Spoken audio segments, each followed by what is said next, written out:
RevAna and other leaders from Unity Community of Light, a bilingual Unity ministry, welcome you to our Wednesday night Vespers meditation, a guided meditation including silence, music, affirmations, all to support your inner peace for better sleep and a fulfilling life.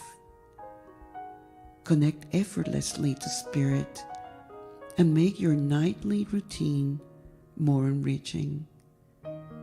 Let go and embrace divine guidance in your nighttime experience and life. Inhale and exhale. Relax, listen, open your heart. All is well. Good evening, and please be welcome to our Vespers meditation. And now it's been some dialogue. How are you? I'm RevAna, and this is Rev Michael, and we love doing this prayer and dialogue time. Vespers together, and I hope you are too. And I was sharing with Rev Michael before we came to the camera that this week I received from one of my congregants in Puerto Rico. I had done his celebration of life, and his wife sent me this booklet of Unity from 1957. And I put it in my purse, and yesterday I'm in Best Buy with my daughters trying to figure out something about the cell phones, and I had so much time that I started browsing it, and I found on page 22 something really amazing that I would like to read to you and all of you, because I think has a lot of wisdom. As you know, I see myself as a teacher of abundance, and it all comes from that source, spiritual source. Okay, so are you ready? One presence, one power. Yes. Okay, and you're kind of cut off. Let's. Yeah. Okay. So God invites us, commands us to test his law of plenty.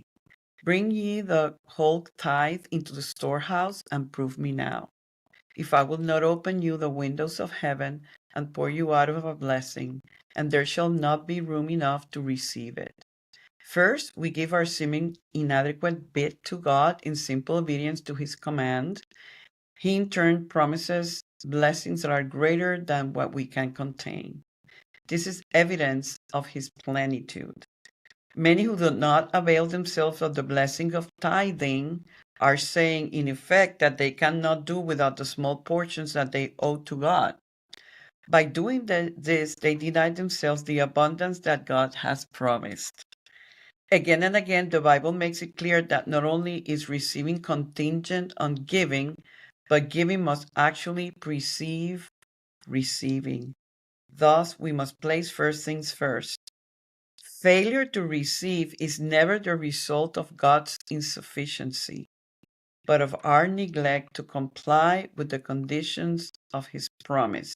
I like that, because in Unity we say there's never scarcity of substance, it's scarcity of consciousness. And the last line, thus, as we believe in our hearts that we share God's abundance, God bestows on us larger blessings. How do you like that? I didn't care for anything that was said. Not one, I don't agree with a thing it said. Sorry. I don't. Well, you better put an argument, because that is true. Well, it's a. Okay, but that's go. truth. Yeah. So first of all, it puts God as a person. Yeah. Who rewards you if you behave yourself. This is Old Testament. Yeah, but God's not a little man or woman sitting in a chair that's going to reward you for good behavior. That's not how it works. Second of all, it's transactional in nature. So it's this idea that I have to give God something in order to get something from God. And to me, that is placing God in the lowest rung of the echelons of spirituality. God is a vengeful person that if I don't give, I don't get. There's nothing about that was said. That's stuck in the Old Testament, and Jesus came in the New Testament to completely refute that. That's what I think. Sorry about that.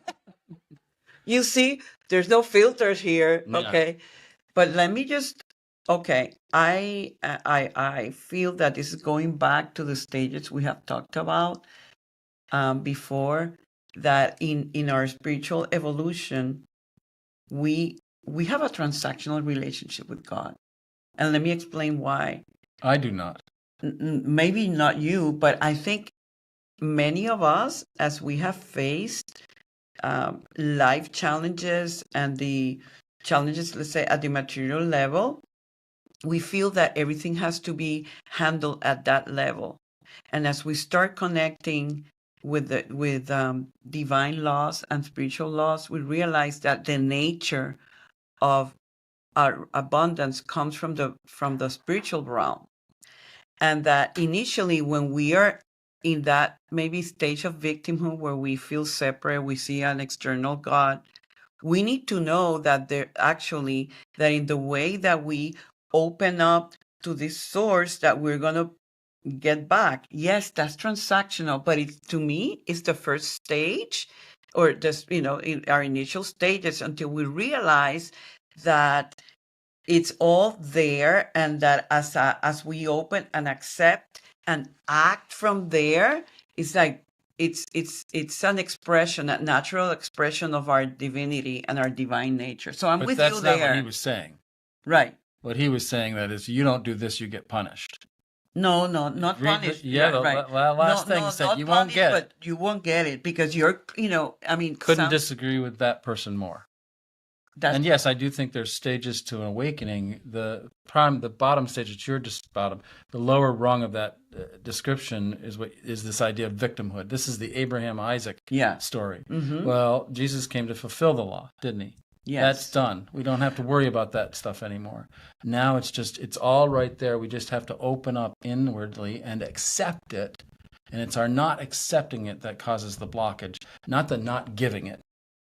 Right, but it's backwards from what it really is. Okay. We open up, we turn inward and accept everything. We don't reach out to take anything. We don't have to say, "Here, God, I've been behaving. Here is your sacrifice to you and the reason I'm doing that is to get this."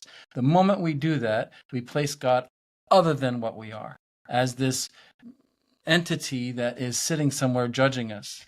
It's a mistake. I'm with you there, but let me tell you. We need to move Unity people out of that kind of thinking. Okay, I'm with you there, but I have a question for you. Okay. Okay, so it's all, what you're saying is accepted because it already is, and it's not a transactional thing. But if I'm accepting it truly, and then my actions are actions of scarcity, I'm not willing to express my giving nature, then it's a contradiction in consciousness, because on one thing I'm saying, oh, it's all there, and if it really is, then I can give freely, and I'm in this flow, and in that sense, I'm with you there. But it has to be belief and mind and action in integrity. In alignment. In alignment. So if it's all consciousness, and that's what we are as well, what prevents us from experiencing the allness of it? Us? Our small little vision of things. Right. So all we have to do is open up and see it. It's all there waiting for us. Right. And then act from there, Mike. Because, it's like, if we're really being open. The problem with that thinking is, you're saying in order to get that, there's still that underlying thinking, in order to get, I have to behave in alignment with it. And that's where I'm telling you, we know many, many people with lots and lots of money, millions and billions of dollars, who still come from a scarcity consciousness. Because I'm not talking money only, Mike. Right, but they have prosperity. Oh yeah. What real poverty is a lack of consciousness, not a lack of behavior. Yeah, but you're saying if you have that consciousness, your behavior will then reflect that. Yeah, because I have no problem with that. But I have a problem with saying that if your consciousness is there, you must. That's the part that I'm not in agreement with. And not necessarily must, but you're like in this. We're having a good time, by the way. In case you're wondering. Oh yeah. I feel this like is fun for us. Yeah. No, what I'm saying, I'm just going to speak for myself, Mike. That's fair. I am I think the deeper I go on my path, the more I'm checking myself whether I'm in agreement and in harmony with truth and what I preach. If am I walking the talk, right? And if I really believe Because and you're saying know, that way, there's not a disconnect. right, So your expression in the world is in harmony, in alignment with your consciousness. exactly, Otherwise, there is a disconnect, and the results are not forthcoming in abundance. Is that what you're exactly. saying? And I don't have a problem with that. I have a problem with if you don't, you won't get thinking. Okay, fine. But Because where, it's judgmental. yeah, right. But let me tell you what I was getting myself to.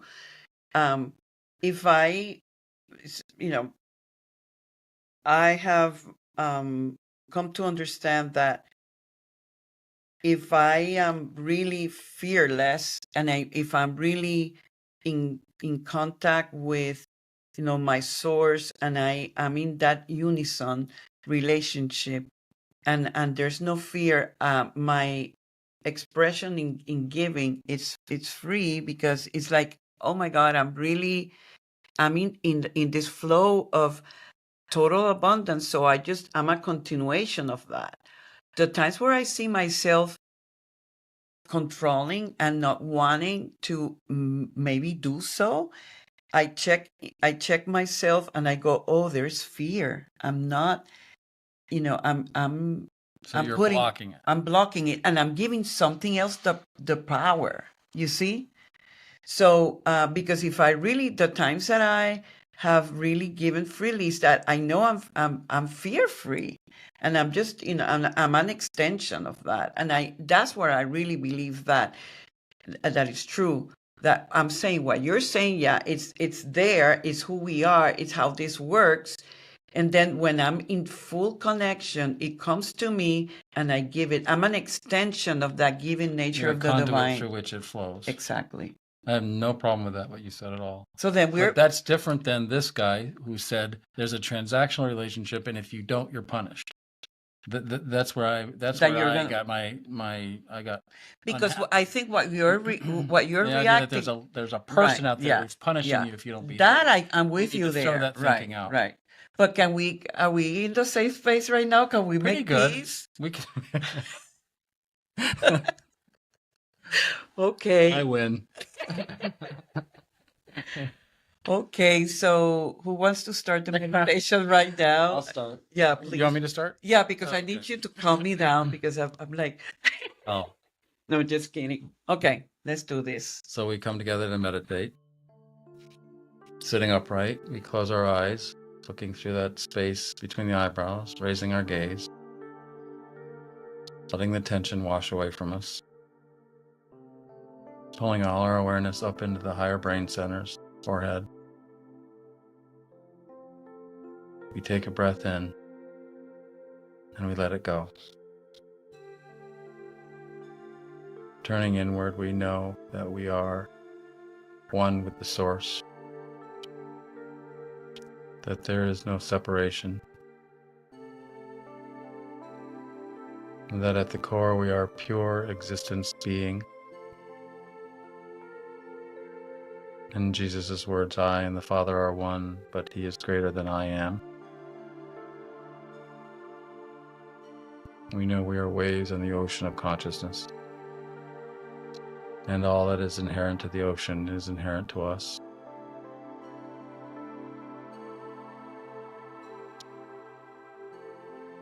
We know that when we are in alignment with the Source provides without conditions.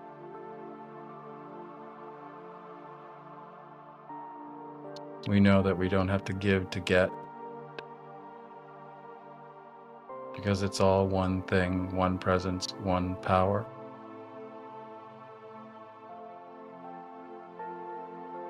And when we turn inward and connect with that Source, all things are provided to us, for us, through us.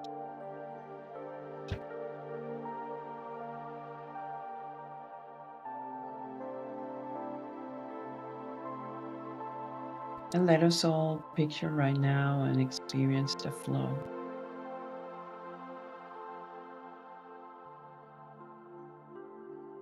Virgil Filmer used to say,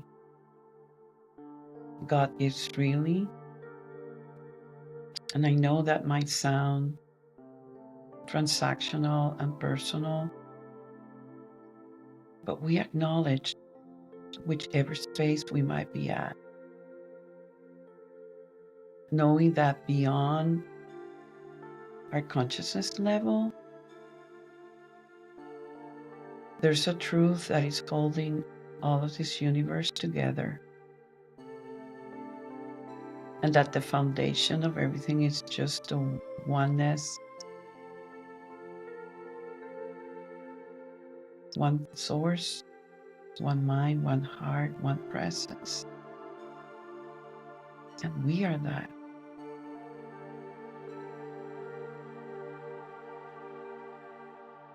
And that source that we are is a beautiful expression of love, of generosity, of light. And the constant invitation is to be aware of it, live by it, and act by it. The more we learn, the more we experience, we realize that it's not about a transaction. It's about an expression. We express our nature. And as we do, we have access to all of our true needs being met. Just connect with this sense of freedom while acknowledging the sacredness of every stage and every path, but always aspiring for the highest and only truth.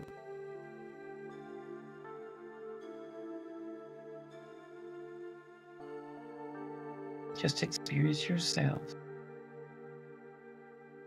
as this giving, generous force of this universe, being blessed and being a blessing. And for this opportunity of exploring, inquiring, learning, expanding, we say thank you, God. And so it is. Amen. We